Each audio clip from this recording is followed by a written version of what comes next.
What's going on, sports card hobby family? Another day, another sports card video reporting to you from a Best Western somewhere in the United States. This is the coolest thing I have ever seen.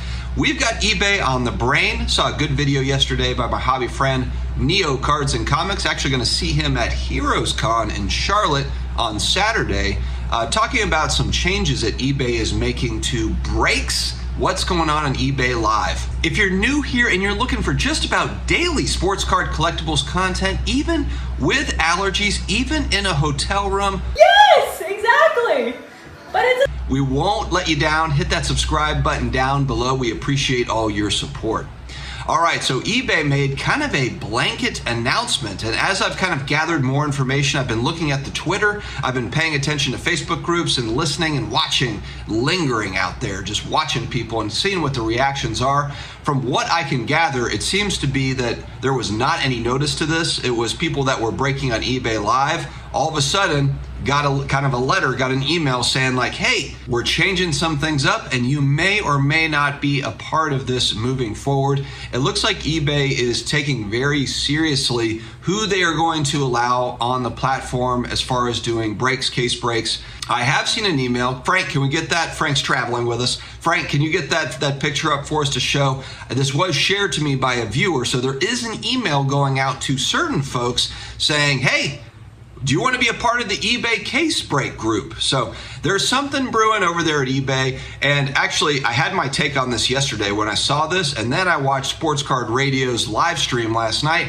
and Colin comes out with basically a very similar take to what I had as far as it being more about legalities than anything else. If you look at eBay over time, they've reacted to these sorts of things. The eBay authenticity program is kind of similar in a way to where, yes, it's something that they want to offer as a value add to collectors, but then there was also, I believe there was legislation that was going through to where platforms could be held responsible for, fake items and things like that. And so eBay, trying to get ahead of it, puts together their authenticity program. And so I think that was a bigger part of that going forward.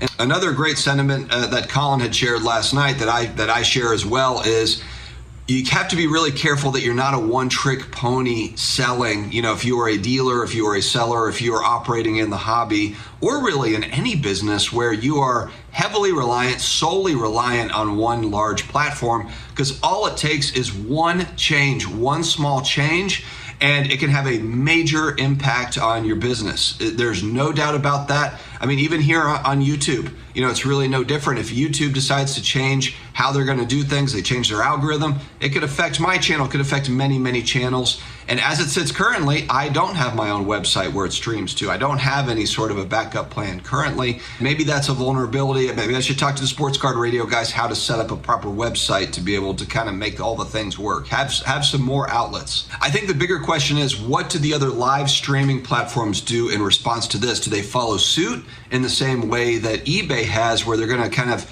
crack down on what's going on the platform? Or are they going to kind of go business as usual and say, you know what, I think that's an overreaction by eBay. We're going to continue on doing our thing and we'll be fine. That's one part of it. The other part of it is, how is eBay going to approve, disprove? How are they going to manage this? Because if there's not some sort of kind of a streamlined or what's viewed as a fair process for people to be able to break on there, then it could be interpreted as like, hey, wait, is eBay just picking and choosing which breakers, which companies can be on based on what factors? I doubt that that's what eBay is after. I'm sure that they want to just make sure that everything is clean on the platform. But again, it's all about perception. So how this is handled is going to be really important. So we'll have to watch. I mean, there'll probably be more to this story. Of course, there will be. You're hearing a lot of stories of people that were breaking, that were making a full-time living or a part-time living, that all of a sudden are not, and they're very upset by that. And that stinks. What I will say though is at least we do have other options. There are other live streaming platforms. There are other ways to do this business. So it's just figuring out how to adapt, at this particular moment. So definitely feel for you all. If you have more information on this, please put info into the comments below or reach out to me directly. I will do my best to follow up, make videos on this sort of thing to bring awareness as to what is going on. And look, if this can happen at eBay, this can happen at any live streaming platform. They can quickly kind of shift change what they're doing based on what's going on in the macro picture of things. All right, guys, let me know your thoughts. Stay healthy, stay awesome, and I will talk to you again later.